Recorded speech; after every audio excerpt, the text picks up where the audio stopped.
أعوذ بالله من الشيطان الرجيم. بسم اللہ الرحمن الرحیم.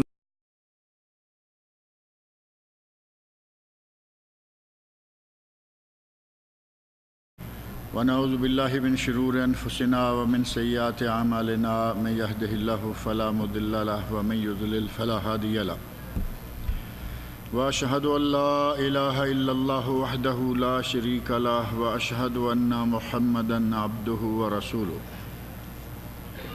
اما بعد فان خير الحديث كتاب الله وخير الهدي هدي محمد صلى الله عليه وسلم وشر الأمور محدثاتها وكل محدثة بدعة وكل بدعة ضلالة وكل ضلالة في النار. رب اشرح لي صدري ويسر لي أمري واحلل عقدة من لساني يفقهوا قولي. رب أعوذ بك من همزات الشياطين وأعوذ بك رب أن يحضرون. أعوذ بالله السميع العليم من الشيطان الرجيم. الذين يبخلون ويأمرون الناس بالبخل ومن يتولى فإن الله هو الغني الحميد. لقد أرسلنا رسلنا بالبينات وأنزلنا معهم الكتاب والميزان ليقوم الناس بالقسط وأنزلنا الحديد فيه بأس شديد ومنافع للناس وَلِيَعْلَمَ اللَّهُ مَنْ يَنْصُرُهُ وَرُسُلَهُ بِالْغَيْبِ إِنَّ اللَّهَ قَوِيٌّ عَزِيزٌ. وَلَقَدْ أَرْسَلْنَا نُوحًا وَإِبْرَاهِيمَ وَجَعَلْنَا فِي ذُرِّيَّتِهِمَا النُّبُوَّةَ وَالْكِتَابَ فَمِنْهُمْ مُهْتَدٍ وَكَثِيرٌ مِّنْهُمْ فَاسِقُونَ. یہ سورۃ الحدید کی آیت نمبر 24، 25 اور 26 ہیں جو میں نے آپ کے سامنے پڑھی ہیں. اور ان آیات میں جیسا کہ پچھلے درس کے آخر میں نے ذکر کیا تھا کہ اس سورت میں منافقین کا تذکرہ بار بار آ رہا ہے. اور منافقین جو کہ مسلمانوں میں مسلمان، کافروں میں کافر، مشرکین مشرک، جو جہاں جائیں، جن کے پاس جائیں انہی جیسا ہو جاتے ہیں. اور ہماری عام زبان میں بھی اس طرح کا اگر کوئی آدمی ہو کہ جس کے پاس بیٹھا اسی کا ہو جائے تو اسے منافق ہی کہا جاتا ہے. عموماً کہتے ہیں کہ منافق آدمی ہے، جن کے پاس بیٹھا ہے انہی کا اور دوسروں کا برا بھلا، اور جب دوسروں کے پاس جاتا ہے تو ان کا اور ان کو برا بھلا. منافق یہ صفت ہی کچھ ایسی ہے. آپ کے ذہن میں ہوگا کہ کچھ عرصہ پہلے میں نے یہ بات کہی تھی کہ منافق اس کا مادہ نون، فا اور قاف، نفق. اور نفق آپ جانتے ہوں گے انگلش میں ٹنل، عربی میں نفق اور اردو میں سرنگ. ٹنل کیا ہے؟ آپ دیکھتے ہیں بڑی لمبی لمبی ٹنلیں بھی ہوتی ہیں اور کبھی کبھی چھوٹی سی بھی ہوتی ہے. اوپر سے زمین ہے، نیچے سے سڑک گزر گئی. اور بعض جگہوں پر یہ ٹنل سمندر کے اندر بنائی گئی ہے، جیسا کہ آپ کے علم میں ہوگا دبئی اور پار دبئی، ڈیرہ دبئی اور پار دبئی کو ملانے کے لیے سمندر کے پانی کے نیچے سے ٹنل بنائی گئی ہے اور اسے نفق کہا گیا. ایک طرف سے گاڑی داخل ہوتی ہے، دوسری طرف نکل جاتی ہے. یہ ہے ٹنل، نفق. اور منافق ایک طرف سے داخل ہوتا ہے، دوسری طرف نکل جاتا ہے. مسلمانوں میں داخل ہوا تو مسلمان، کافروں میں گیا تو کافر. دو رخا، دو رنگا، دوہری پالیسی، زبان پہ کچھ دل میں کچھ. کہتے ہیں منہ میں چھری بغل میں چھری اور منہ میں رام رام.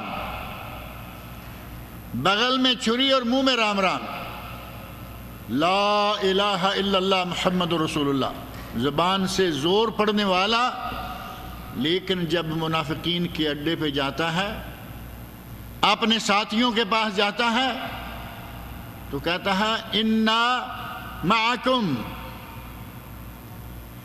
انا معکم، میں تو تمہارے ساتھ ہوں، ہم ان کے ساتھ کیسے ہو سکتے ہیں؟ اور انہی منافقین کا تذکرہ اللہ رب العزت نے یہاں بڑے لطیف انداز سے کیا. منافقوں کا کردار کیا ہے، ان کی سیرت کیا ہے، ان کا سلوک کیا ہے. پہلے اللہ رب العزت نے ارشاد فرمایا ما اصاب من مصیبہ فی الارض ولا فی انفسکم الا فی کتاب من قبل ان نبرأہا. کوئی مصیبت جو دنیا میں واقع ہو یا تمہاری جانوں پر، وہ اللہ رب العزت کے یہاں اس کے پیدا ہونے سے بھی پہلے لکھی ہوئی ہے. اور یہ بات، یہ حساب کتاب رکھنا اللہ کے لیے بہت آسان ہے. لِكَيْ لَا تَعْسُوا عَلَى مَا فَاتَكُمْ وَلَا تَفْرَحُوا بِمَا آتَاكُمْ، تاکہ تم جو چھن جائے اس پر ہلاک نہ ہو جاؤ. جو چیز چھن جائے اس کے پیچھے اتنا ہلکان نہ ہو جاؤ، اور اگر مل جائے تو آپے سے باہر نہ ہو جاؤ. رنج، پچھلے درس میں نے ذکر کیا تھا کہ نبی اکرم صلی اللہ علیہ وسلم روئے، آنسو بہائے. نبی اکرم صلی اللہ علیہ وسلم خوش ہوئے، آپ نے مسکراہٹیں بکھیری، اور کبھی کبھی اتنا کھل کے ہنسے کہ آپ کی داڑھیں تک نظر آ گئیں. لیکن آپس سے باہر نہیں، حدود شریعت سے تجاوز نہیں. اللہ نے فرمایا تاکہ اگر کچھ چھن جائے تو اس پر ہلاک ہونے والے نہ ہو جاؤ، مر ہی نہ جاؤ کہ یہ کیوں ہو گیا. اور کچھ مل جائے تو اس پر اتنے نہ اترانے لگو، اتنے خوش نہ ہو جاؤ، آپے سے باہر نہ ہو جاؤ کہ حدود شریعت کو توڑنے لگو. واللہ لا يحب کل مختال فخور. اللہ ان لوگوں کو جو سمجھتے ہیں کہ ہم جیسا دنیا میں کون ہے. مختال وہ آدمی جو دوسروں میں سے کسی کو اپنے برابر نہ سمجھے، اپنے آپ پر اتراتا پھرے. ہم چوما دیگر نیست، ہم جیسا تو دوسرا کوئی ہے ہی نہیں. اور یہ تو معروف بات ہے کہ کوئی کسی کو اپنے برابر سمجھنے کے لیے تیار نہیں ہوتا. کالے رنگ کا آدمی ہے، ماں باپ کے نزدیک وہ انتہائی خوبصورت ہے، بڑا پیارا ہے، ان کا اپنا ہے. اور اسے خود پوچھو، اس کے نزدیک گورا چٹا لمبا خوبصورت کوئی حیثیت نہیں رکھتا، اس کی ذات اسے سب سے زیادہ پیاری ہے. اور یہ ٹھیک بھی ہے، اس میں کوئی شک بھی نہیں. لیکن دوسروں کو حقیر سمجھنا، ان کے سامنے اتراتے ہوئے پھرنا، اللہ رب العزت نے فرمایا کہ ہم اس آدمی کو پسند نہیں کرتے جو اترانے والا اور شیخیاں بگیرنے والا ہے، ہوائیں چھوڑنے والا ہے. اور یہ لوگ کون ہیں؟ یہ منافقین ہیں. اللہ رب العزت نے انہیں اتنا کچھ تو دے نہیں دیا کہ ان کے مقابلے میں دنیا کا کوئی آدمی نہ بچا ہو. عربوں میں ایک قریہ، عربوں میں ایک گاؤں، عربوں میں ایک شہر میں تھوڑی سی حیثیت بن گئی. وہ سمجھ بیٹھے کہ ہم سا دنیا میں کوئی ہے ہی نہیں. اللہ نے فرمایا اتنی شیخی نہ بگھارو، اتنے نہ اتراؤ، اتنا اپنی گردن کو نہ اکڑاؤ. اگر گردن کو اکڑا کے کمر کو سیدھا رکھ کے لمبی ایڑی والا جوتا پہن کے زمین پہ بڑے اکڑ کے چلو گے، لن تبلغ الجبال طولا، پہاڑوں کی اونچائی کو تو نہیں پہنچ جاؤ گے. اور چلتے ہوئے اگر زمین پر ٹھک ٹھک ایڑی مارو گے، دنیا تو ہو سکتا ہے کہ دیکھے گی کہ یہ کون آ رہا ہے، اور اگر خواتین میں سے کوئی ہو تو بہت ہی برا لگتا ہے۔ جس نے نہیں دیکھنا وہ بھی غور کرے گا کہ یہ ٹھک ٹھک کرتی ہوئی کون آ رہی ہے۔ اللہ نے فرمایا اِنَّكَ لَن تَخْرِقَ الْأَرْضَ، یہ تمہارا زمین پر زور سے پاؤں مارنا، اس سے زمین تو پھٹ نہیں جائے گی۔ وَلَن تَبْلُغَ الْجِبَالَ طُولًا، اور پہاڑوں کی اونچائی کو بھی نہیں پہنچ جاؤ گے۔ پھر اتنا اترانا کس بات پر؟ دنیا کے پاس بڑا پیسہ، دنیا کے پاس بڑی جاگیریں، دنیا کے پاس بڑی جائیدادیں، تمہیں تو عربوں میں ایک گاؤں میں تھوڑی سی جاگیریں ملی ہیں، اس پہ اتنے اترا رہے ہو، کسی کو اپنے مقابلے میں سمجھتے نہیں ہو، اور فخر کرتے پھرتے ہو کہ ہم سا دنیا میں کوئی نہیں، ہم جیسا کوئی نہیں۔ اللہ رب العزت فرمایا یہی وہ منافقین ہیں، الذین یبخلون، جو بخل کرتے ہیں، جو بخل کرتے ہیں، اللہ کی راہ میں خرچ نہیں کرتے۔ اور بخیل آدمی کا ایک پرابلم یہ بھی ہوتا ہے، اس کا ایک المیہ یہ ہے کہ نہ صرف یہ کہ وہ اللہ کی راہ میں نہیں خرچ کرتا، وہ اپنی ذات پر بھی خرچ نہیں کرتا۔ بخیل آدمی اپنی ذات پر، اپنی بیوی پر، اپنے بچوں پر، کسی پہ خرچ نہیں کرتا۔ اس کو ایک ہی شوق چرائے رکھتا ہے کہ میرا بینک اکاؤنٹ بہت بڑا ہو، میرے پاس اتنا پیسہ ہو، حساب کتاب نہ رہے، اسے یہی شوق ہے۔ اور بیوی بچے اگر کہیں کسی وجہ سے کوئی تھوڑی سی اونچ نیچ بات کرنا چاہیں تو عموماً ایک بڑا جھوٹا نعرہ لگایا جاتا ہے، کہیں گے جی ہم کس کے لیے کر رہے ہیں، کس کے لیے کما رہے ہیں، یہ میری شب و روز کی محنت، یہ میری بھاگ دوڑ، میرا یہ میرا وہ، یہ تمہارے لیے ہی تو ہے۔ انتہائی جھوٹ بولتے ہیں یہ لوگ۔ جو اپنی بیوی کو پہننے کے لیے صحیح کپڑا نہیں لا کے دے رہا، اپنے بچے کو کھانے کے لیے صحیح غذا مہیا نہیں کر رہا، وہ کہے کہ میں تمہارے لیے کما رہا ہوں۔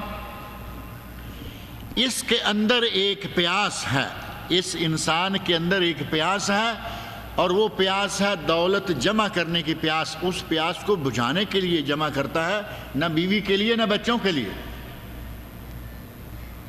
اور اگر بیوی بچے اس کے مر جانے کے بعد استعمال کرتے ہیں، اور یقیناً کریں گے، تو یہ نہ دیکھ پائے گا نہ اس کو کوئی فائدہ ہو پائے گا۔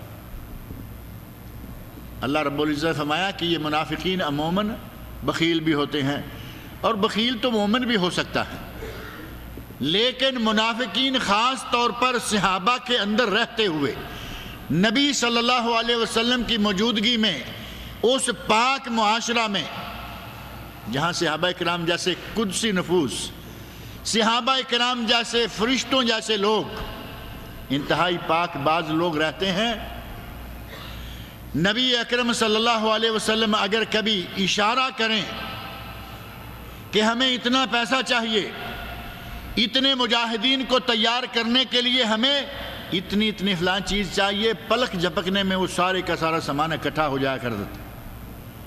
لیکن یہ منافق،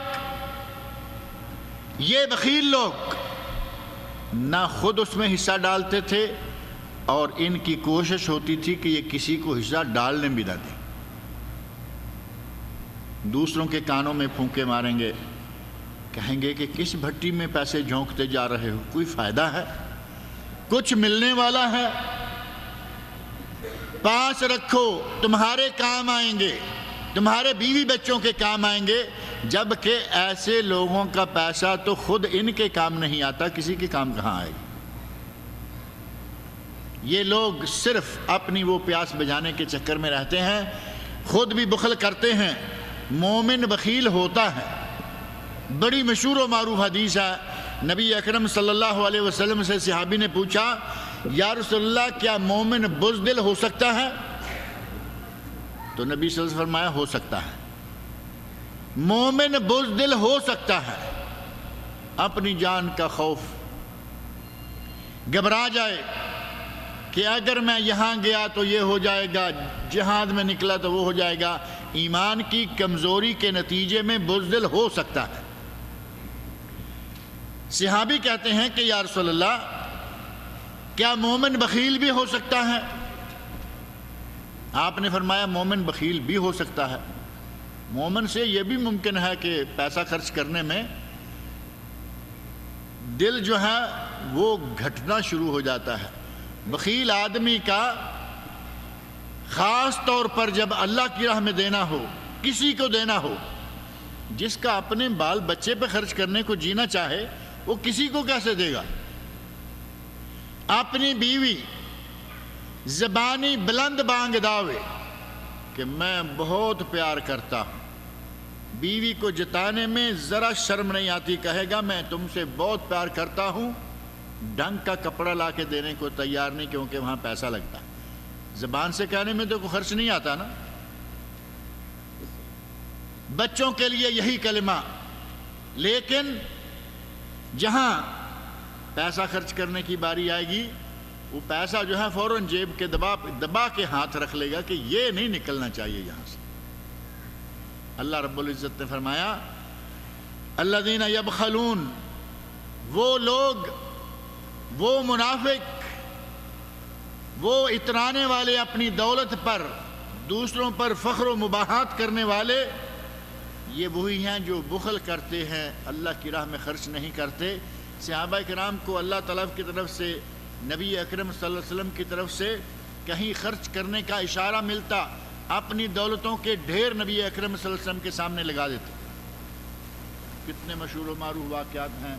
حضرت ابو بکر صدیق پوری کی پوری گھر کی پونجی اٹھا کے نبی صلی اللہ علیہ وسلم کے سامنے لے آئے۔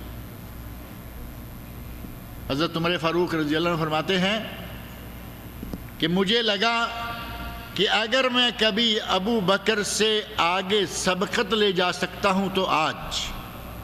نبی صلی اللہ علیہ وسلم نے فرمایا کہ ہمیں جہاد کے لیے پیسہ چاہیے۔ حضرت عمر فاروق فرماتے ہیں کہ ابو بکر ہمیشہ ہر معاملے میں مجھ سے آگے نکل جاتے ہیں، میں نے سوچا کہ میرے پاس پیسہ ہے، آج کل میرے پاس کچھ ہے، آج میں جیت جاؤں گا۔ گھر سے اپنی دولت کا حساب کتاب لگایا، آدھی کو ایک طرف کیا، آدھی اٹھائی اور نبی صلی اللہ علیہ وسلم کے قدموں میں لا کے ڈھیر کر دی اور فرمایا کہ یا رسول اللہ یہ میری طرف سے حصہ ہے۔ ابو بکر صدیق رضی اللہ عنہ، دیگر صحابہ کرام اپنی اپنی طرف سے حصے لے آئے۔ نبی اکرم صلی اللہ علیہ وسلم نے پوچھا فلاں کیا لائے ہو؟ یا رسول اللہ یہ لایا ہوں۔ تم کیا لائے ہو؟ یہ لایا ہوں۔ حضرت عمر فاروق رضی اللہ عنہ بڑے خوش ہو رہے ہیں کہ آج شاید میں بازی لے جاؤں گا۔ پوچھا عمر کیا لائے ہو؟ اللہ کی راہ میں دے رہے ہیں، خوشی سے دے رہے ہیں، اور دوسرے سے آگے بڑھ جانے کی نیکی کے لیے اور اللہ کی راہ میں، یہ کسی کو دکھانے کے لیے نہیں، یہ بات اپنے دل میں لیے پھر رہے ہیں کہ میں آگے بڑھ جاؤں آج ابو بکر سے زیادہ۔ پوچھا عمر کیا لائے ہو؟ کہا یا رسول اللہ جو گھر میں تھا آدھا لے آیا، 50-50 کر لیا ہے، آدھا گھر میں ہے، آدھا میں یہ لے آیا۔ پوچھا ابو بکر تم کیا لائے ہو؟ تو حضرت ابو بکر صدیق رضی اللہ عنہ فرماتے ہیں یا رسول اللہ گھر میں جو کچھ تھا وہ لے آیا ہوں، اللہ اور اللہ کے رسول کی محبت گھر چھوڑ آیا۔ حضرت عمر فاروق فرماتے ہیں کہ میں ابو بکر سے کبھی بھی نہیں جیت سکتا۔ اب یہ اعتراف کرنا پڑا کہ آج کیا اور آئندہ کیا۔ پہلے تو دیکھ چکے تھے، کہا کہ میں آئندہ بھی کبھی ابو بکر سے نہیں جیت پاؤں گا۔ میں سمجھا تھا کہ آج میں سب کچھ لے کے جا رہا ہوں، آدھی دولت، اب آدھا مال، لیکن حضرت ابو بکر صدیق پھر جیت گئے۔ صحابہ کرام اس طرح نبی صلی اللہ علیہ وسلم کے سامنے اپنی دولت لا رہے ہیں، جان ہتھیلی پہ رکھی ہوئی، جب چاہیں مانگ لیں، جہاں چاہیں طلب کر لیں، لیکن منافق جہاد کے لیے نکلنے کو تیار نہیں، جہاد کے لیے پیسہ دینے کے لیے تیار نہیں، فقیروں مسکینوں کے لیے بیت المال میں پیسہ جمع کرانا ہو اس کے لیے تیار نہیں، نہ خود دیتا ہے نہ کسی کو دینے دیتا ہے۔ یہ صرف بخیل ہی نہیں بلکہ بخیل گر ہے، یہ دوسروں کو بھی بخیل بنا رہا ہے۔ کاریگر کام کو جاننے والا اور بخیل گر لوگوں کو بخیل بنانے والا۔ اللہ نے فرمایا کہ صرف یہ نہیں کہ یہ بخیل ہے، الذین یبخلون ویامرون الناس بالبخل، اور لوگوں کو بھی بخل کا یہ حکم دیتے ہیں، مشورے دیتے ہیں، کہاں پیسہ ڈالتے جا رہے ہو، کیا فائدہ ہوگا، کیا ملے گا، خود پاس رکھو، تمہارے کام آئے گا، بیوی بچوں کے کام آئے گا۔ اللہ رب العزت فرمایا وَمَن يَتَوَلَّى، اور جو اعراض کرے، جو پھر جائے، جس نے اعراض کیا، فَإِنَّ اللَّهَ هُوَ الْغَنِيُّ الْحَمِيدُ، اللہ غنی، اللہ بے پرواہ، اور حمید اللہ تعریفوں والا، 14 صفات۔ اگر اللہ غریب کے لیے مانگتا ہے تو کیا یہ سمجھا جائے کہ اللہ نعوذ باللہ فقیر ہے؟ اللہ غنی ہے، اسے کسی کی دولت کی کوئی ضرورت نہیں ہے۔ اللہ رب العزت نے تو ہماری قربانیوں کے بارے میں فرما رکھا ہے لَن يَنَالَ اللَّهَ لُحُومُهَا وَلَا دِمَاؤُهَا وَلَكِن يَنَالُهُ التَّقْوَى مِنكُمْ، اللہ کو تمہاری قربانیوں کا خون، تمہاری قربانیوں کا گوشت نہیں پہنچتا، وہ تو ہم کھا جاتے ہیں، اپنے دوست و احباب کو کھلا دیتے ہیں، رشتہ داروں کو، پڑوسیوں کو، غریبوں مسکینوں کو کھلا دیتے ہیں، اللہ کو ان میں سے کیا پہنچتا ہے؟ اور ابھی تو ہمیں یہ بھی اجازت ہے کہ جتنا کھا سکو کھا لو۔ شروع اسلام میں تھا کہ قربانی کرو اور 3 دن سے زیادہ آپ کے گھر میں گوشت نہیں بچنا چاہیے، 3 دن اور بس، 3 دن میں شب و روز جتنا کھا سکتے ہو کھا لو، 3 روز کے بعد یہ گوشت دوسرے گھر میں لازم، یعنی حساب کتاب کر لو، 3 دن میں کتنا کھا سکتے ہو گھر میں رکھ لو، باقی جو ہے وہ بانٹ دو۔ مسلمان عام ہو گئے، دولت عام ہو گئی، صحابہ کرام کے پاس پیسہ عام ہو گیا، قربانیاں عام ہو گئی، تو نبی اکرم صلی اللہ علیہ وسلم نے ارشاد فرمایا میں نے تمہیں 3 دن تک گوشت روکنے سے منع کیا تھا، اب تمہیں اجازت ہے جتنا چاہے کھاؤ، جتنا چاہے رکھو۔ تو یہ نہ صرف 3 دن بلکہ سارا گوشت ہم کھا جاتے ہیں۔ کئی گھروں میں ڈیپ فریزر ہوتے ہیں نا، بڑے سلاجے، ایک تو ہے کھڑا، اس میں گھر کی سبزی بھاجی رکھ لی، ایک ڈیپ فریزر ہم نے رکھا ہوا ہوتا ہے تو صندوق ٹائپ زمین پہ پڑا ہے، اس کا ڈھکن، اس کا چھت بڑا سا اٹھایا، اس میں تو 2-4 بکرے ویسے ہی آ جاتے ہیں۔ ایک بکرا اگر قربانی کریں گے تو ڈیپ فریزر آرام سے اسے ہضم کر لیتا ہے، آپ چاہے مہینہ کھاتے رہیں۔ اہم اللہ رب العزت کو ہم سے کیا چاہیے؟ فرمایا لن ینال اللہ لحومها ولا دماؤها، نہ گوشت نہ خون، کوئی چیز اللہ کو نہیں پہنچتی، ولکن ینالہ التقوی منکم، اللہ کو تمہارے دلوں کا تقوی پہنچتا ہے۔ اللہ دلوں کو دیکھتا ہے، اللہ تمہاری دولت، تمہاری شکل، اللہ تمہارا لباس۔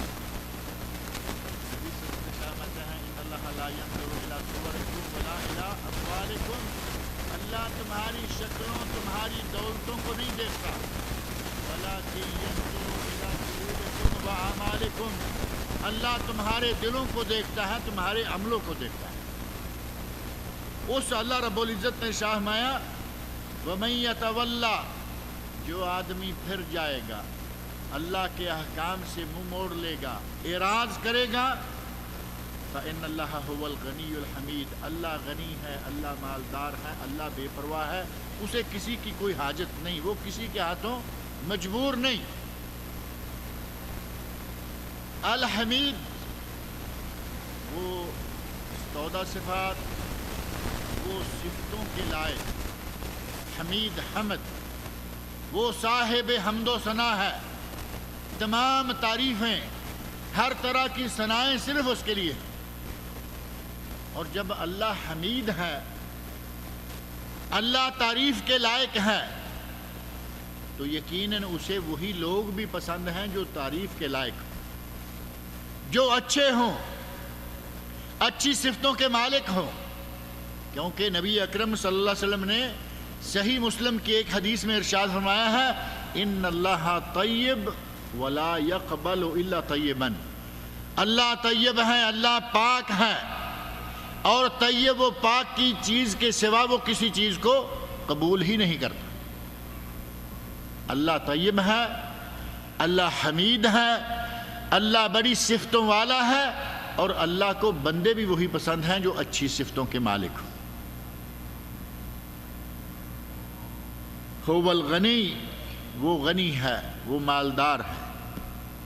یہود کہا کرتے تھے نا، نعوذ باللہ، اللہ فقیر ہے۔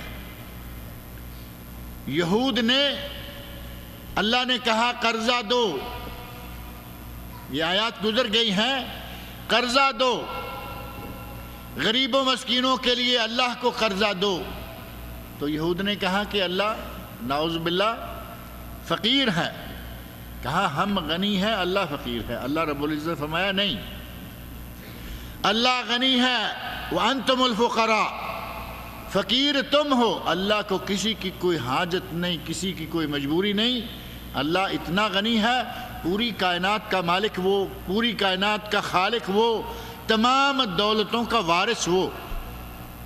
پہلے ایک آیت گزر گئی ہے نا کہ اللہ ہی ہر چیز کا وارث ہے، ہمیں جو ملا ہوا ہے اس سے، اس کی رحمتوں کے خزانوں سے تھوڑا تھوڑا ملا ہوا ہے، اسے ہی، اسی سے لے کر اسی کی راہ میں خرچ کر دیں تو اسے راضی کر سکتے ہیں، اور اگر بخل کریں تو یہ منافقین والا کام ہے، یا ضعیف الایمان مسلمانوں والا کام ہے۔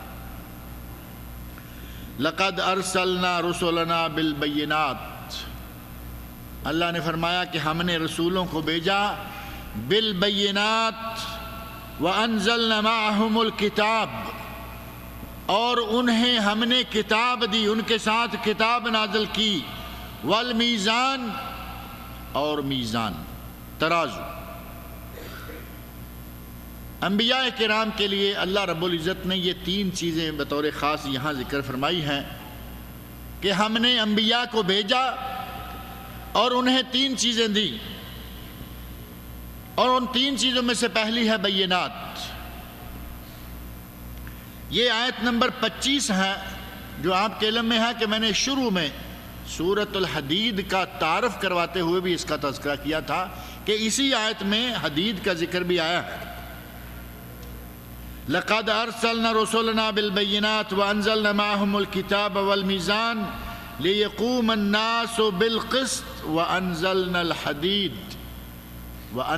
الحدید فیہ باس شدید ومنافع للناس۔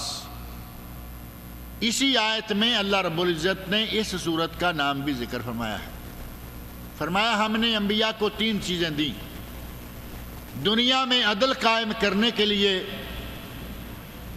اجتماعی عدل اور انفرادی عدل، اس عدل کو قائم کرنے کے لیے، دنیا میں دین کو نافذ کرنے کے لیے اللہ رب العزت نے انبیاء کرام کو صرف یہ کہہ کے نہیں بھیجا کہ آپ بس جا کے صرف لوگوں کو یہ کہہ دو اور بس۔ اللہ رب العزت نے انبیاء کو پورا پروگرام دے کے بھیجا، حکومت قائم کرنے کا پورا انداز دیا، اس کے لیے کیا کیا چاہیے وہ چیزیں مہیا کی۔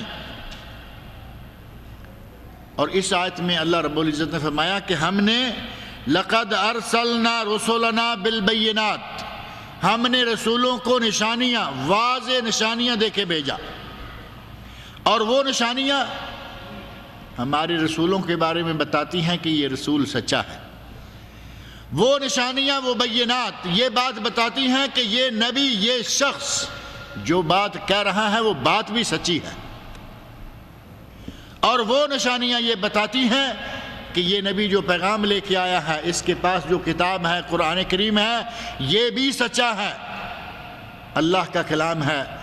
اللہ رب العزت نے اپنے انبیاء کو ان کی نبوت کی تصدیق کے لیے اللہ رب العزت نے ان کو نشانیاں دیں، ان کو معجزات دیے، اور ہمارے نبی حضرت محمد مصطفیٰ صلی اللہ علیہ وسلم کا سب سے بڑا معجزہ، معجزہ خالدہ، یہ قرآن کریم ہے۔ معجزہ خالدہ، قیامت تک رہنے والا معجزہ۔ اللہ رب العزت نے یہ تین چیزیں، پہلی البینات، واضح اور روشن نشانیاں، معجزات، اور نبی اکرم صلی اللہ علیہ وسلم کے معجزات یا دلائل نبوت، وہ چیزیں جو نبی صلی اللہ علیہ وسلم کی نبوت کی صداقت کی دلیلیں ہیں، وہ ایک نہیں، دو نہیں، بے شمار۔ حتیٰ کہ بعض ائمہ نے کتابیں لکھیں دلائل النبوہ، امام بیہقی رحمہ اللہ، اسی طرح دیگر ائمہ کی کتابیں دلائل النبوہ، نبوت کے دلائل، وہ معجزات جو اس بات کا پتہ دیتے ہیں کہ یہ شخص عام نہیں، یہ کوئی خاص شخص ہے۔ بشر سے تو دنیا بھری ہوئی ہے، یہ دیکھنے میں بشر ہی ہے، لیکن ایک خاص بشر ہے، اللہ کے انبیاء میں سے ایک نبی ہے۔ اللہ رب العزت نے اس کو نبوت دی ہے، منصب نبوت پر سرفراز کیا ہے، اور اللہ رب العزت نے اس سے جو کام لینا ہے اس کا پورا طریقہ، اس کے لیے پورا مٹیریل، اس کے لیے پورا لائحہ عمل، پورا نظام اللہ نے دیا، اور فرمایا سب سے پہلی چیز بینات، لوگوں کو یہ یقین ہو جائے کہ یہ واقعی نبی ہے۔ اور مشرکین مکہ نے، بلکہ پہلے انبیاء نے، موسیٰ علیہ السلام کی قوم دیکھ، کسی بھی نبی کے ساتھ جب قوم نے مطالبہ کیا، اللہ رب العزت نے اس نبی کی نبوت کو ثابت کرنے کے لیے مطالبہ پورا کر دیا۔ وہ قوم مسلمان ہوئی یا نہیں، وہ ایمان لائی یا نہیں لائی، یہ الگ بات ہے۔ حضرت صالح علیہ السلام کا واقعہ مشہور ہے، سعودی عرب میں ان کی جگہ بھی ہے۔ مدائن صالح سعودی عرب میں محافظہ العلا، مدینہ منورہ سے تبوک جاتے ہوئے سینٹر میں یہ جگہ آ جاتی ہے۔ اللہ رب العزت نے کس علاقے میں نبی کو بھیجا ہے؟ پہاڑ ہی پہاڑ، اور اس قوم نے پہاڑوں کو کھود کے اس کے اندر اپنے گھر بنائے ہوئے، وہ گھر آج تک محفوظ ہے، دیکھنے کی جگہ ہے، بیٹھنے یا لیٹنے کی نہیں، کیونکہ اس قوم پر عذاب نازل ہوا تھا، لیکن جاتے ہوئے گھومتے ہوئے دیکھنے والی جگہ ہے، بڑا پہاڑ، اور وہ پہاڑ اپنی جگہ قائم ہے، اس کے اندر بہترین گھر بنے ہوئے، کہیں لکھا ہوا ہے کہ یہ مجلس ہے، یہ مطبخ ہے، یہ ان کا کچن تھا، یہ ان کا ڈرائنگ روم تھا، یہ ان کا بیڈ روم تھا، اتنے بڑے بڑے کمرے پہاڑ کے اندر۔ اس قوم کو اللہ رب العزت نے نبی دیے حضرت صالح علیہ السلام۔ حضرت صالح علیہ السلام کہتے ہیں کہ اگر تم نبی ہو تو ذرا ہمیں اس پہاڑ میں سے اونٹنی تو نکال کے دکھاؤ۔ پہاڑ سامنے لوہے کی طرح سخت، کہتے ہیں کہ اس میں سے ہماری آنکھوں کے سامنے اونٹنی نکلتی نظر آ جائے تو ہم سمجھیں گے کہ تم نبی، مان لیں گے۔ اونٹنی آ گئی، اللہ رب العزت کے حکم سے پہاڑ سے اونٹنی نکل آئی۔ اللہ نے پہاڑ کو چیر کر اس میں سے گوشت پوست کی اونٹنی نکالی، کھاتی بھی ہے، پیتی بھی ہے، چلتی بھی ہے، اور فرمایا کہ یہ بڑے سائز کی، بڑے قد کی اللہ کی اونٹنی ہے، اس اونٹنی کو کچھ کہنا نہیں، پانی پینے کے لیے رکاوٹ نہیں کرنا، چارہ کھانے کے لیے رکاوٹ نہیں کرنا۔ لیکن اس قوم میں سے ایک بدبخت اٹھا، فَعَقَرُوهَا، اس اونٹنی کی کھونچیں کاٹ دی۔ اللہ رب العزت سے مانگ کے معجزہ لیا لیکن اپنی شرارتوں سے باز نہیں آئے. اور آج وہ جگہ آپ اپنی آنکھوں سے جا کے دیکھ سکتے ہیں, وہ جگہ محفوظ کی گئی ہے کہ یہاں سے اونٹنی نکل کے آئی تھی. وہ پہاڑ کی جگہ محفوظ ہے. بہت آگے تک اب انہوں نے جالی لگا دی ہے لوہے کی. انہیں معلوم تھا کہ پاکستانی آئیں گے, ہندوستانی آئیں گے, بنگلہ دیش والے آئیں گے, وہ یہ جگہ بھی چاٹ جائیں گے. کافی دور سے انہوں نے باقاعدہ اب لوہے کا جنگلہ لگا دیا ہے. اب آپ اس پہاڑ کو ہاتھ نہیں لگا سکتے, اس کے پاس نہیں جا سکتے. کہاں کہاں جالیاں لگانے کی ضرورت پڑ رہی ہے. اندر نہیں جا سکتے تو جالی کے پاس کھڑے سپاہی کو ہی کہہ رہے ہیں روزے دی جالی چوم لین دے, تیری خیر ہوئے پہرے دارا, روزے دی جالی چوم لین دے. یہاں پولیس والے کھڑے ہیں نا نبی صلی اللہ علیہ وسلم کی قبر مبارک جو جالی ہے سامنے, وہ کہتے ہیں کہ ہاتھ بھی نہ لگاؤ, سلام کہو, آگے جاؤ. اور یہ ہمارا کوئی پاکستانی پنجابی شاعر آیا ہوا ہے, وہ کہہ رہا ہے تیری خیر ہوئے پہرے دارا. پہرے دار تو آپ سمجھتے ہی ہیں نا, تیری خیر ہو یہ بھی سیدھا سا لفظ ہے کہ اے پہرے دار, اے عسکری, اے سپاہی, تیری خیر ہو, اللہ تجھے خیر عطا کرے, مجھے ہاتھ لگا لیں دے, مجھے جالی کا بوسہ کر لینے دے. اب حکومت کو کہاں کہاں جالیاں لگانی پڑی, جنگل میں, پہاڑ, اس کے سامنے جالی لگانی پڑ گئی کہ کہیں یہ پتھر بھی نہ توڑ کے لے جائے. حضرت صالح علیہ السلام, انبیاء کرام سارے, حضرت محمد مصطفیٰ صلی اللہ علیہ وسلم, نبیوں کو اللہ نے بینات, نبیوں کو اللہ نے روشن نشانیاں, نبیوں کو اللہ رب العزت نے معجزات عطا کیے. اور پہلے انبیاء کے معجزات, ہمارے نبی صلی اللہ علیہ وسلم کے معجزات, میں نے عرض کیا کہ 3-3, 4-4 جلدوں کی کتابیں دلائل النبوہ کے موضوع پر. نبی اکرم صلی اللہ علیہ وسلم کو اللہ رب العزت نے کون کون سے معجزے دیے. ان دلائل النبوہ میں بہت ساری جعلی چیزیں بھی جمع کر دی گئیں, جیسا کہ ہمارے یہاں عادت, کچھ ضعیف روایتیں, کچھ صحیح روایتیں ملا جلا کے کافی بڑا مجموعہ جمع کر دیا گیا. لیکن صحیح سند سے ثابت معجزات بھی جمع کیے جائیں تو ایک کتاب بن جاتی. اللہ رب العزت نے ہمارے نبی صلی اللہ علیہ وسلم کی نبوت کی صداقت کا ثبوت مہیا کرنے کے لیے, اللہ کو معلوم ہے کہ یہ میرا نبی ہے, مسلمان مان چکے ہیں کہ یہ میرا نبی ہے, لیکن جو انکار کر رہے ہیں, جو مطالبے کر رہے ہیں کہ نبی ہو تو بتاؤ یہ چاند جو ہے یہ 2 ٹکڑے ہو جائے, آدھا پہاڑی کی اس طرف سے گزرے, آدھا اس طرف سے گزرے, وہ بھی ہو گیا. نبی صلی اللہ علیہ وسلم کی نبوت کو ثابت کرنے کے لیے اللہ رب العزت نے وہ بھی کر دکھایا. لیکن جس کو ایمان نہیں لایا, کہنے لگے دیکھو کتنا بڑا جادوگر ہے, چاند کو بھی 2 ٹکڑے کر کے دکھا دیا ہے. اللہ نے فرمایا کہ ہم نے انبیاء کو, رسولوں کو بھیجا بینات دے کر, وَأَنزَلْنَا مَعَهُمُ الْكِتَابِ, اور انہیں کتابیں دیں, 4 موٹی موٹی مشہور کتابیں. اور دیگر انبیاء کو اللہ رب العزت نے جس سائز کی جیسی کتابیں دیں, صحائف دیے, وہ ہمیں معلوم نہیں, لیکن ان کا ذکر قرآن کریم کے اندر موجود ہے. یہاں اللہ تعالیٰ فرما رہا ہے کہ ہم نے اپنے رسولوں کو کتابیں دیں. اب کتاب چھوٹی ہو یا بڑی, اگر صرف 1 صفحے کا کوئی پیپر ہو تو عربی میں اسے بھی کتاب کہتے ہیں, بلکہ اس طرف سے دیکھیں تو اچھا ہے. یہ بھی کتاب ہے, 1 ہی صفحہ, اس کو خطاب بھی کہتے ہیں اور کتاب بھی کہتے ہیں. اور اس کتاب میں کیا لکھا ہوا ہے, کل نہیں بلکہ اگلی جمعرات کو انشاءاللہ اسی جگہ مولانا معراج ربانی صاحب کا خطاب ہوگا. 1 ہی صفحہ کتاب کہلاتا ہے, اور صحیفہ 2 4 6 10 20 50 100 صفحے ہو گئے, صحیفہ ہو گیا.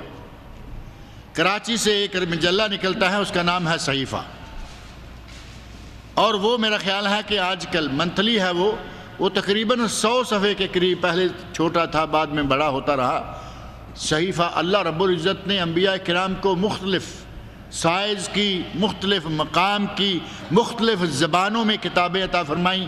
فرمایا کہ ہم نے انبیاء کو، رسولوں کو رسالت دی، ان کو معجزات عطا کیے اور ان پر کتاب نازل کی، ان کو کتاب بھی دی۔ اور ہمارے نبی حضرت محمد مصطفیٰ صلی اللہ علیہ وسلم کی کتاب یہ قرآن پاک، کلام الہی، اللہ کی صفات میں سے ایک صفت۔ یہ قرآن کریم مخلوق نہیں ہے۔ بعض لوگ کہتے ہیں کہ نبی اکرم صلی اللہ علیہ وسلم نے ارشاد فرمایا ہے کہ جو قسم کھانا چاہے، نبی صلی اللہ علیہ وسلم کا ارشاد ہے من اراد ان یحلف فلیحلف باللہ، جو قسم کھانا چاہے وہ اللہ کی قسم کھائے ورنہ خاموش رہے۔ اول یصمت، تیری قسم، تیرے سر کی قسم، میرے بچے کی قسم، تیرے بچے کی قسم، حضرت سرکار دربار کی قسم، سب غلط باتیں۔ جو قسم کھانا چاہے صرف اللہ کی، اللہ کے ذاتی نام کی، اللہ کے صفاتی نام کی، اللہ کی کسی بھی صفت کی قسم کھا سکتا ہے۔ اور قرآن کریم جب اللہ کی صفت ہے تو اس کی قسم کھانا جائز ہوگا یا نہیں؟ پچھلے دنوں کسی نے کہا کہ پھر یہ کہیں شرک تو نہیں قرآن کی قسم کھانا؟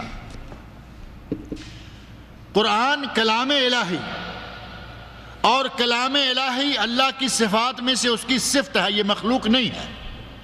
یہ کاغذ کا نام تو قرآن نہیں ہے نا، قرآن وہ کلام ہے جو اللہ رب العزت نے نبی اکرم صلی اللہ علیہ وسلم پر نازل کیا تھا۔ یہ کاغذ میں تو ہمارے لیے محفوظ کیا گیا کہ ہم پڑھ سکیں، بھول جاتے ہیں پھر دیکھ سکیں۔ اللہ رب العزت نے انبیاء کرام کو کتابیں دیں، والمیزان، اور فرمایا کہ ہم نے انبیاء کو میزان دیا، ترازو دیا، خیر اور شر میں فرق کرنے کے لیے، حق اور باطل میں فرق کرنے کے لیے، صحیح اور غلط کو تولنے کے لیے ہم نے میزان دیا اپنے انبیاء کو کہ ان لوگوں کے اندر عدل قائم کرنا ہے۔ میزان کے بغیر عدل قائم ہوگا نہیں ہو پائے گا جب ہمیں پتہ ہی نہیں کہ یہ وزن کیا ہے کیا نہیں ہے۔ میزان آپ کو دونوں پلڑوں میں برابر کریں گے، عدل کا پتہ چل جائے گا کہ دونوں پلڑے برابر۔ اللہ رب العزت نے اپنے انبیاء کو یہ 3 چیزیں دیں، بینات، کتاب اور میزان، اور ساتھ فرما دیا لیقوم الناس بالقسط، تاکہ لوگ عدل پر قائم رہیں۔ ان 3 چیزوں کے ذریعے تاکہ لوگ عدل پر قائم رہیں، عدل کو اپنائے رکھیں، عدل اجتماعی، عدل انفرادی، اپنے ذاتی طور پر عدل اور پورے معاشرے میں اجتماعی عدل یہ قائم ہو۔ وَأَنزَلْنَا الْحَدِيدَ فِيهِ بَأْسٌ شَدِيدٌ، اور ہم نے لوہا نازل کی، ہم نے لوہا نازل کیا، فیہ باس شدید، اس میں لوہے میں بہت ہی سختی ہے، لوہے کی طبیعت سخت ہے۔ یہ بات میں نے پہلے بھی ذکر کی تھی کہ لوہا جو ہے یہ ایک ہیبت ناک چیز، سخت، دنیا کی سخت ترین چیزیں اس سے بن رہی ہے۔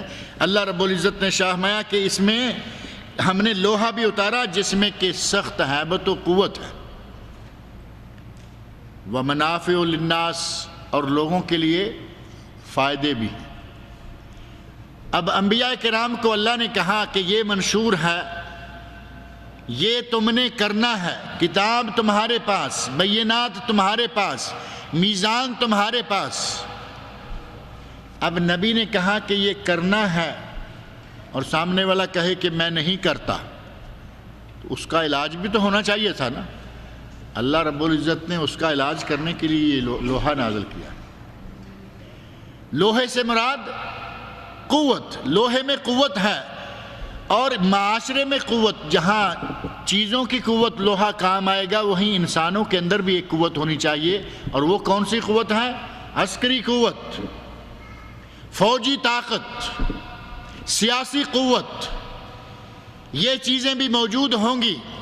حاکم طاقتور ہوگا اس کے سامنے کوئی سرکش سر نہیں اٹھا سکے گا، اور حاکم جب پیغمبر بھی ہو، اللہ کا نبی بھی ہو، تو ظاہر ہے کہ وہ نبی جو کچھ نافذ کرنا چاہے گا اس کی راہ میں جو رکاوٹیں آئیں گی ان کو دور کرنے کے لیے لوہا چاہیے، طاقت چاہیے، قوت چاہیے۔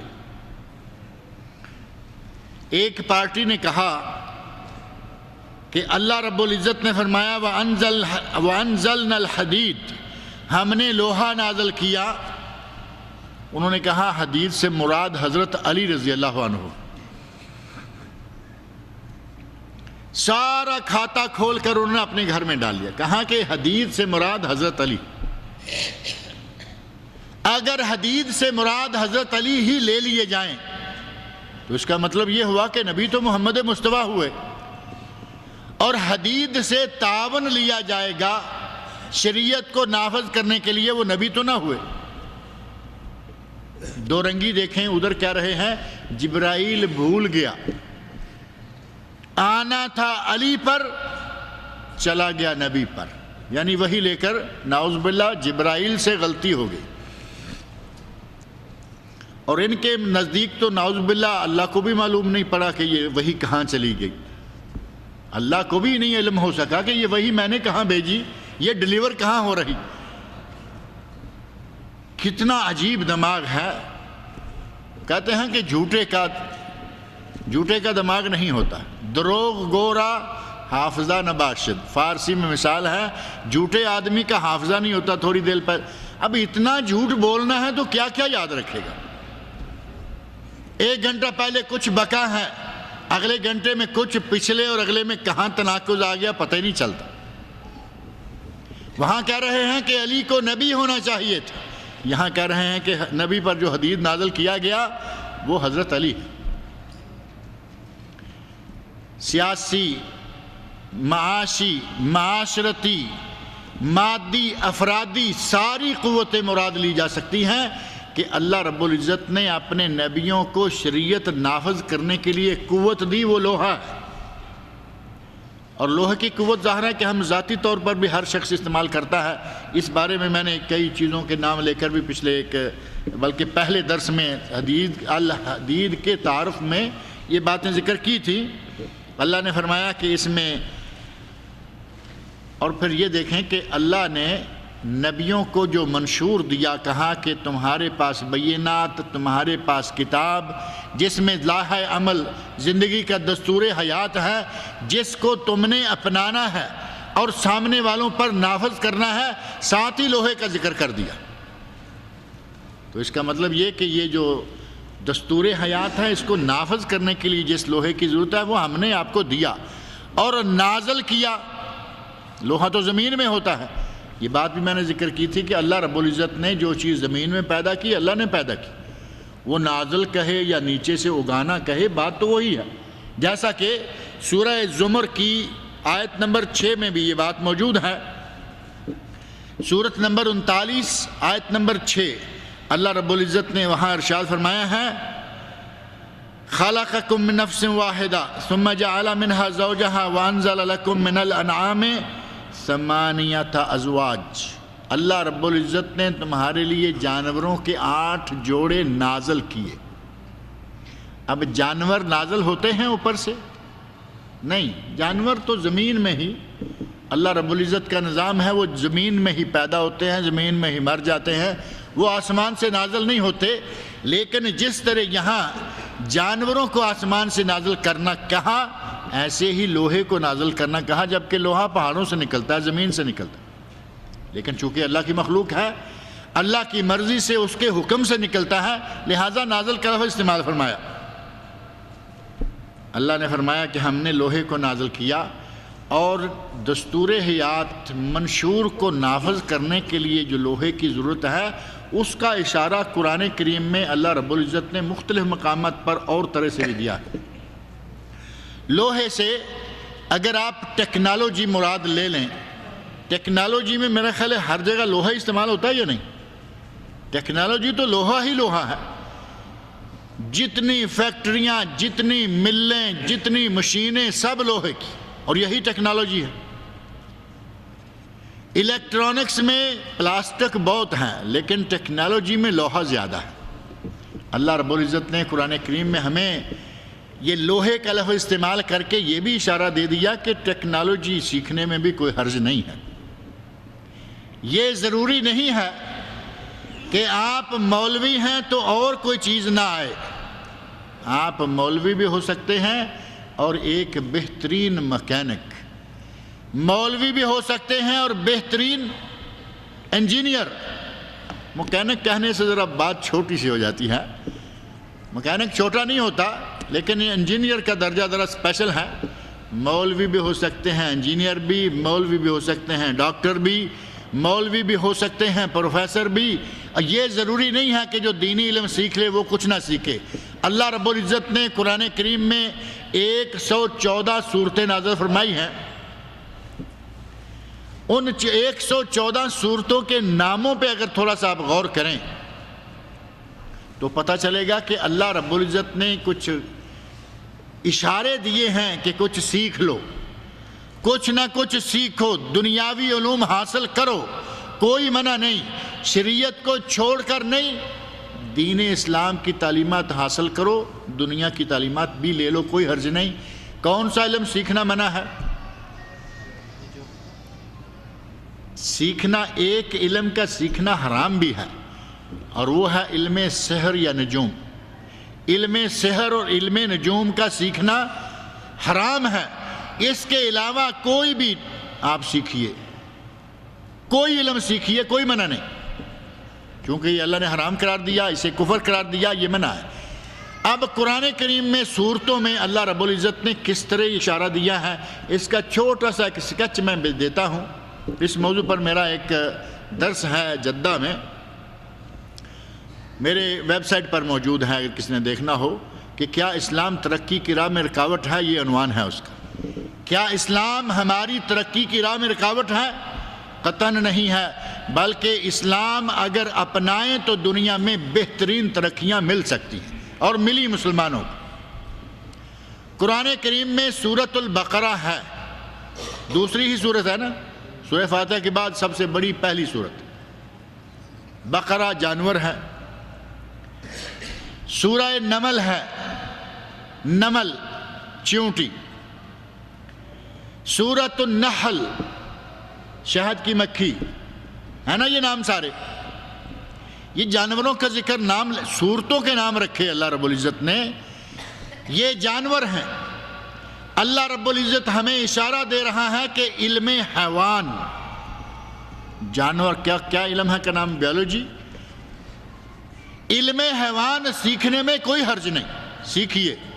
اللہ رب العزت نے بقرہ کہا، اللہ رب العزت نے نمل کہا، اللہ رب العزت نے نحل کہا، اور اسی طرح کئی اور چیزیں ایسی اللہ رب العزت نے ذکر فرمائی جن میں جانوروں کا ذکر ہے۔ عنکبوت ہے، مکڑی صورت ہے یا نہیں، سورۃ العنکبوت۔ 30ویں سپارے میں ہے سورۃ الفیل، بہت بڑا جانور۔ نمل کا ذکر بھی کیا، سورت کا نام، اور فیل ہاتھی کا ذکر بھی کیا، سورت کا نام۔ یہ اشارہ ہے علم الحیوان سیکھنے کا، اور علماء اسلام میں سے بعض علماء بڑے مشہور ہیں علم الحیوان کے ماہر، علامہ دمیری، علامہ جاہز، بڑے بڑے علامہ اور علم الحیوان کے اتنے ماہر کہ ان کی کتابیں آج تک سائنسدان ترجمے کر کر کے پڑھ رہے ہیں۔ اپنے زمانے میں صدیوں پہلے انہوں نے جانوروں کے، کیڑوں کے، پتنگوں کے، سانپوں کے، یہ کہ وہ کے، سمندر کے اور بر و بحر کے جانوروں کے نام، ان کی صفات، ان کا یہ اور ان کا وہ، کوئی حرج نہیں۔ اللہ رب العزت نے ہمیں نحل، آپ نے کبھی دیکھا شہد کی مکھی کا چھتا؟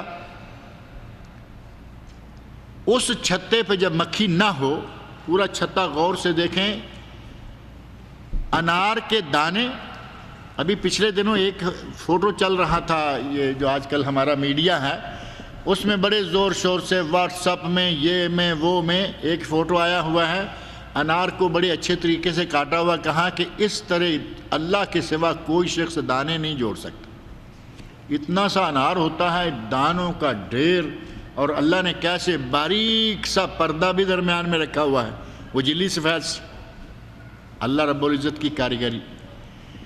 اور اگر آپ شہد کی مکھی کا چھتا دیکھیں، اتنی بہترین انجینئرنگ، آرکیٹیکٹ کیا کریں گے؟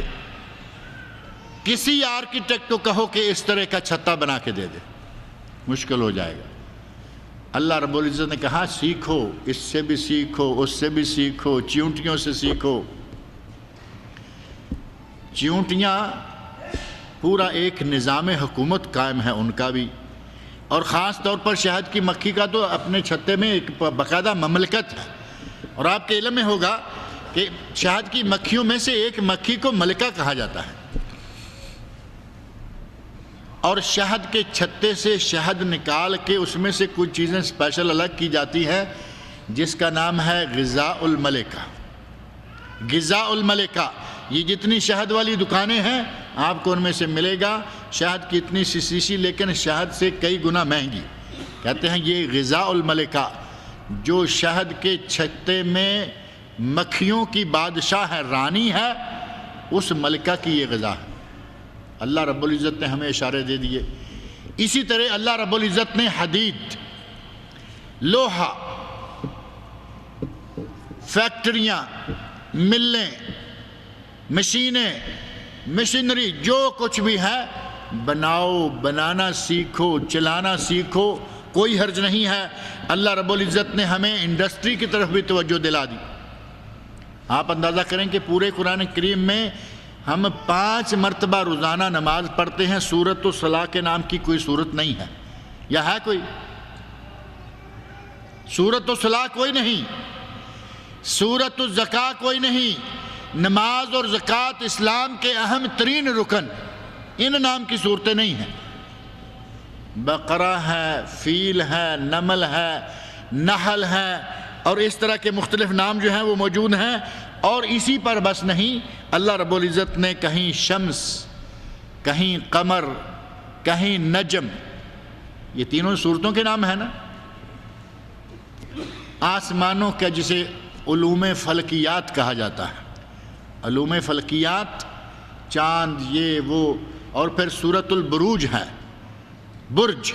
ہمارے لوگوں نے برج الٹ کے رکھ دیے، کہا کہ تو فلاں برج کا ہے، تیرا یہ ہوگا، تیرا فلاں کے ساتھ میل، عجیب قسم کی حرکتیں لکھنا شروع کر دیں۔ اللہ رب العزت نے کس نظام کو بنایا تھا، ان لوگوں نے اس کو لوگوں کی قسموں میں فٹ کر دیا۔ تو برج سور ہے، سور جانتے ہیں؟ سور بھیل کو کہتے ہیں، عربی میں سور بھیل کو کہتے ہیں، بھیل۔ اب کسی کو کہا کہ تو برج سور سے ہے، دوسرے کو کہا تو برج عقرب سے ہے۔ اب عقرب بچھو، اب برج سور والے کا برج عقرب سے کچھ ایسا تانا مانا ملائیں گے، کہیں گے کہ یہ دونوں آپس میں مل جائیں تو یہ ہو جائے گا اور وہ ہو جائے گا۔ اللہ رب العزت نے یہ اس لیے نہیں بنائے تھے۔ علوم فلکیات حاصل کرو، کوئی حرج نہیں۔ اسی طرح اللہ رب العزت نے صورتوں میں مختلف نام لے لے کے مختلف قسم کے علوم کی طرف ہمیں توجہ دلائی، اور انہی میں سے یہ ایک حدید بھی ہے۔ ایسے ہی سورۃ الفجر ہے، سورۃ اللیل ہے، سورۃ العصر ہے۔ مختلف اوقات کا علم حاصل کرنے میں کوئی حرج نہیں ہے۔ اور حدید، لوہا، اللہ نے فرمایا فیہ باس شدید، اس میں بڑی قوت اور اس میں بڑا رعب و دبدبہ اور دہشت ہے۔ ومنافع للناس، اور لوگوں کے لیے بے شمار منافع ہیں۔ آپ اندازہ کر سکتے ہیں کہ لوہا نہ ہوتا تو یہ بلڈنگ کھڑی نہ ہو پاتی۔ دیکھنے میں ہمیں کہیں لوہا نظر نہیں آ رہا، لیکن یہ چھت بھری ہوئی ہے لوہے سے۔ لوہے نے ہی چھت کو اٹھا رکھا ہے۔ فیہ منافع للناس، اس میں لوگوں کے لیے بے شمار منافع، پوری بس لوہے کی، گاڑی لوہے کی، ٹرین لوہے کی، یہ لوہے کا، بے شمار فائدے اللہ نے اس لوہے میں لوگوں کے لیے رکھے ہیں۔ وَلِيَعْلَمَ اللَّهُ مَن يَنصُرُهُ وَرُسُلَهُ، اور تاکہ اللہ دیکھ لے، مَن يَنصُرَهُ وَرُسُلَهُ بِالْغَیب، اللہ کو دیکھے بغیر۔ اللہ کی مدد کون کرتا ہے؟ اور اس کے رسولوں کی مدد کون کرتا ہے؟ وَتَفَاخُرٌ ان اللہ قوی عزیز، اللہ قوی ہے اور اللہ عزیز ہے۔ یہ اللہ کی مدد اور رسولوں کی مدد کیا ہے، یہ موضوع تھوڑا سا انشاءاللہ اگلے درس میں تفصیل کے ساتھ ذکر کریں گے۔ اللہ رب العزت سے میری دعا ہے کہ وہ ہمیں قرآن کریم کو پڑھنے، سننے، سمجھنے اور اس کے احکام پر عمل کرنے کی توفیق عطا فرمائے۔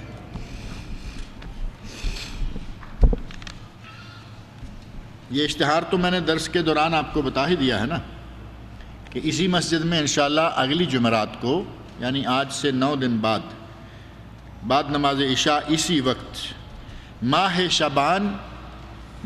شعبان بدعات کے گھیرے میں، پچھلا درس تھا ماہ رجب بدعات کے گھیرے میں، اور یہ ہے ماہ شعبان بدعات کے گھیرے میں۔ اور میں نے پچھلی مرتبہ بھی اعلان کرتے ہوئے کہا تھا کہ ماہ شعبان بدعات کے گھیرے میں نہیں بلکہ مسلمان بدعات کے گھیرے میں۔ آج کل مسلمان معاشرہ ہی بدعات کے گھیرے میں آیا ہوا ہے، صرف شعبان نہیں، رجب ہی نہیں، بلکہ مسلمان ہر مہینے میں ہر روز قدم قدم پر بدعات میں مبتلا ہیں۔ اور کم از کم شعبان اور رجب کے بارے میں تو کافی ساری تفصیلات جو ہیں آپ کے سامنے آ جائیں گی۔ فضیلت الشیخ سید معراج ربانی صاحب کا خطاب ہوگا انشاءاللہ، آپ بھی تشریف لائیے اور اپنے دوست و احباب کو بھی لائیے۔ اور یہ سی ڈی تو شاید آپ کو مل گئی ہے سب کو،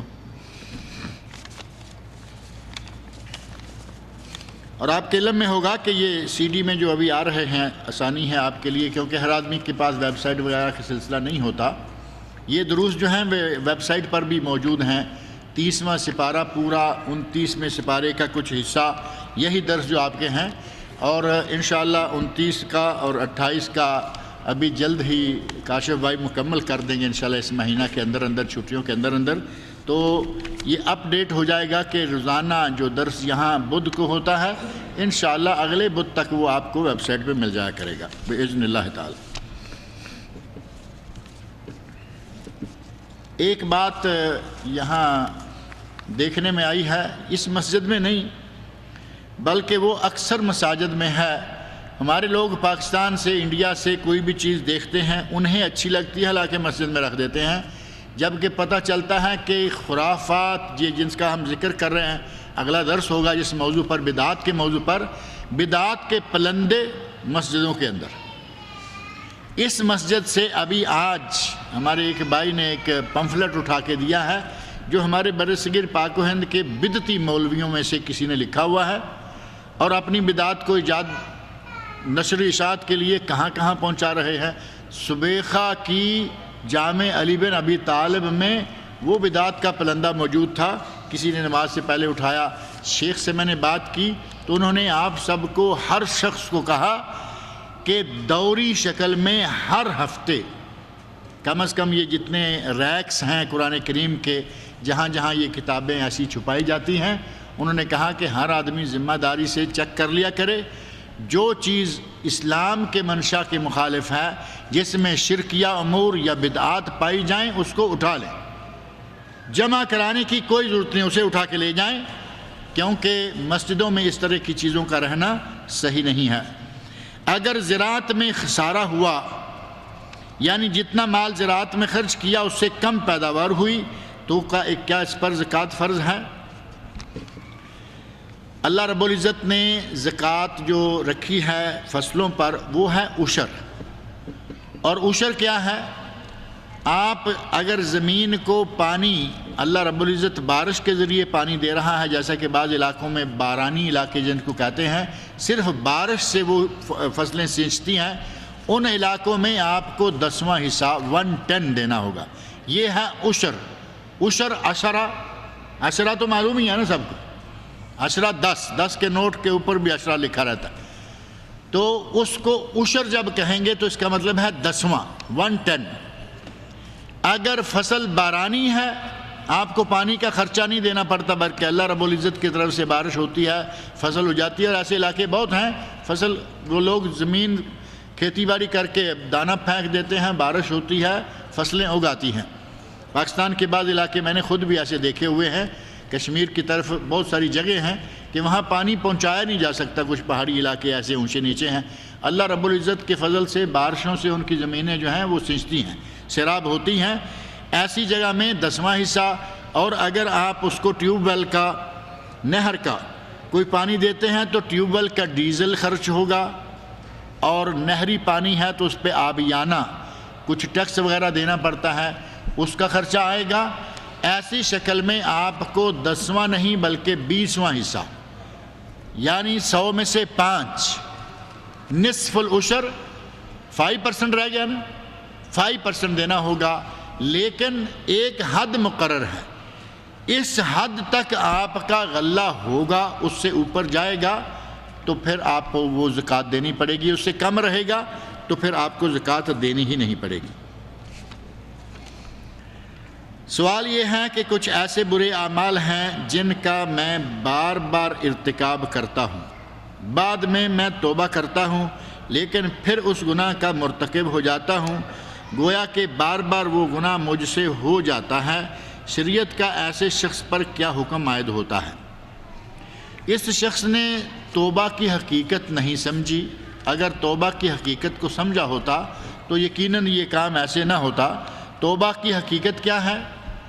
دل سے اس کام کو آئندہ نہ کرنے کا پکا ارادہ کر لے، جو کر چکا اس پر ندامت کا اظہار کرے، شرمندہ ہو، اور ابھی سے اسی وقت اس کام کو چھوڑ دے۔ اب یہ 3 شرطیں ہیں جب معاملہ اللہ کا اور بندے کا ہو، اور جب معاملہ بندے کا اور بندے کا ہو تو چوتھی شرط یہ ہے کہ جس کو تکلیف دی ہے اس سے معافی مانگے، جس کا مال چرایا ہے اس کا مال واپس کرے، جس کی حق تلفی کی ہے اس کا حق ادا کرے۔ یہ 4 شرطیں اگر صحیح معنوں میں سمجھ کر کوئی توبہ کرتا ہے تو انشاءاللہ یہ نوبت نہیں آتی، لیکن اگر پھر بھی کبھی آتی ہے تو ہم انسان ہیں، بھول جاتے ہیں۔ لیکن یہ کہ جب کام غلط کرنے لگے اور باقاعدہ نیت ہو کہ صبح توبہ کریں گے، معاف ہو جائے گا، پھر کل کریں گے، پھر پرسوں توبہ کریں، تو یہ تو توبہ کو کھیل بنانے کی بات ہے، یہ توبہ نہیں ہے۔ لہٰذا توبہ کریں صحیح معنوں میں، جو اس کی 4 شرطیں ہیں وہ پوری کرتے ہوئے، انشاءاللہ پھر آپ کی پوزیشن آئندہ ایسی نہیں رہے گی۔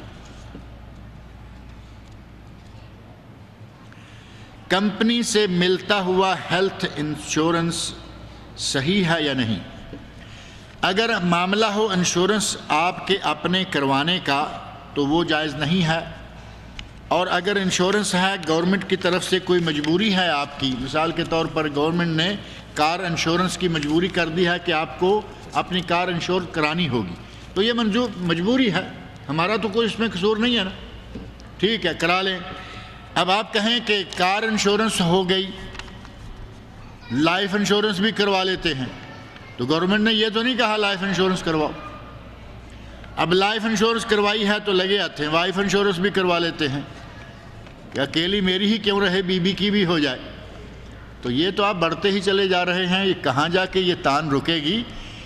انشورنس جہاں مجبوری ہے، کمپنی والوں کو گورنمنٹ نے ڈنڈا لگایا ہوا ہے کہ اپنی جتنی لیبر یا جتنے امپلائی ہیں ان سب کی انشورنس کرواؤ، وہ کروا رہے ہیں، آپ فائدہ اٹھائیے، انشاءاللہ کوئی بات۔ لیکن اب آپ کہیں کہ یہاں تو میری بھی ہو چکی ہے اور میری بیوی کی بھی ہے، اور پاکستان میں میں اپنے جو بھائی بہن جو کفالت میں ہیں یا والدین ہیں میں ان کی بھی کروا دیتا ہوں، یہ ناجائز ہو۔ جہاں تک مجبوری ہے وہاں تک رہیے۔ بالکل وہ مثال جو فوٹو کی ہے، پاسپورٹ کے لیے فوٹو چاہیے، حج کرنے کے لیے بھی پاسپورٹ چاہیے، ڈرائیونگ لائسنس کے لیے، CR نکالنے کے لیے، یہ کرنے کے لیے، وہ کرنے کے لیے فوٹو چاہیے، ٹھیک ہے مجبوریاں۔ اب ایک فرسٹ کلاس فوٹو بنا کے ٹیبل پہ بھی رکھ دیں کہ دیوار پہ بھی لگا دیں، تو کیا یہ بھی مجبوریاں ہیں؟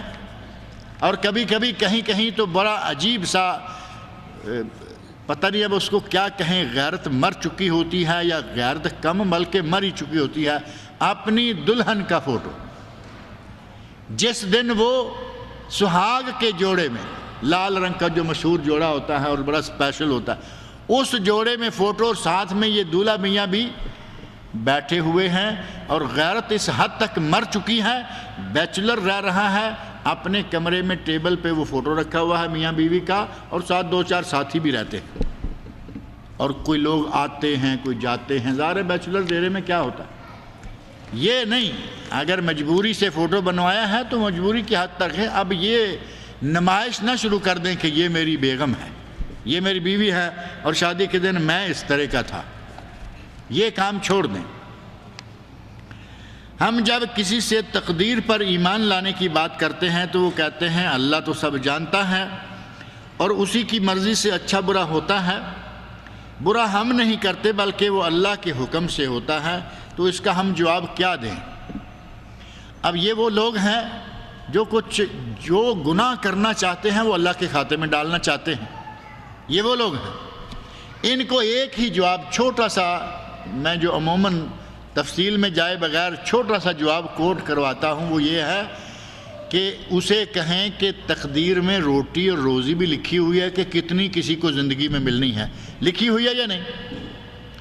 ہر آدمی کی روٹی اللہ رب العزت نے اس دن لکھ رکھی ہے جب یہ ابھی ماں کے پیٹ میں تھا.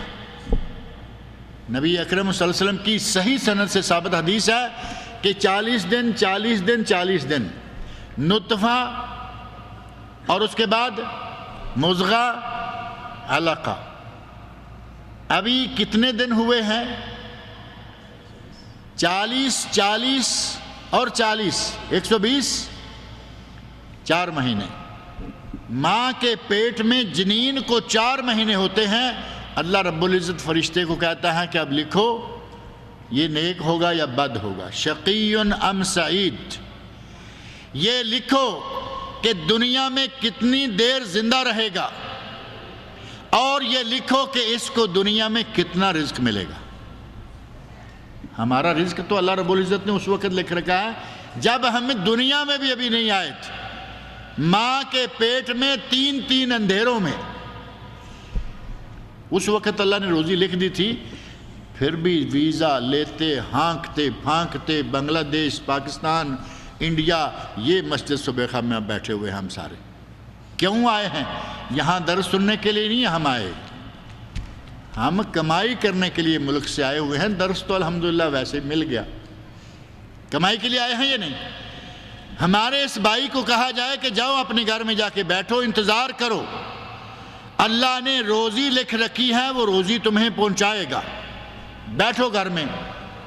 فوراً جواب آتا نہیں جی حرکت میں برکت ہے. اس کے لیے بہترین جملہ رکھا, حرکت میں برکت ہے, حرکت کریں گے تو کچھ آئے گا.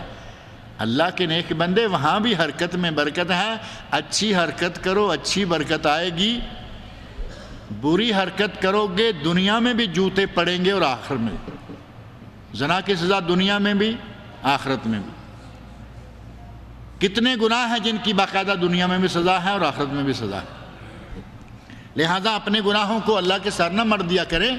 جو گناہ ہے وہ اعتراف کرنا چاہیے کہ مجھ سے ہوتا ہے, اور اگر نہیں تو یہ روزی کا کھاتہ اپنے سامنے رکھ لیں اور ہمت کر کے دکھائیں کہ آپ کا تقدیر پر کتنا ایمان ہے, پتہ چل جائے گا.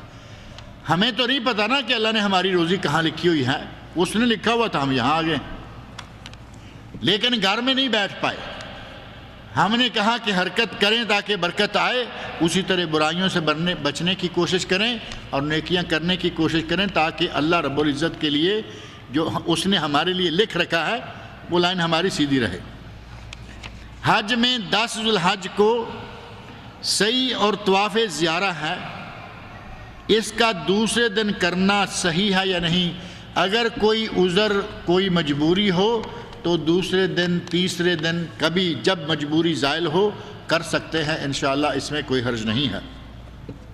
سنت یہ ہے کہ وہ 10ویں دن طواف زیارہ اور صحیح کر لی جائے, اور اگر کوئی مجبوری کی وجہ سے لیٹ کرتا ہے تو کوئی حرج نہیں ہے. ہمارے والدین کی صحت کے لیے دعا کیجیے. اللہ رب العزت آپ کے اور سب مسلمان بھائیوں کے والدین کو, تمام مسلمانوں کو شفائے کاملہ عاجلہ عطا فرمائے. جن کے والدین فوت ہو چکے ہیں اللہ رب العزت ان کے والدین کی مغفرت فرمائے.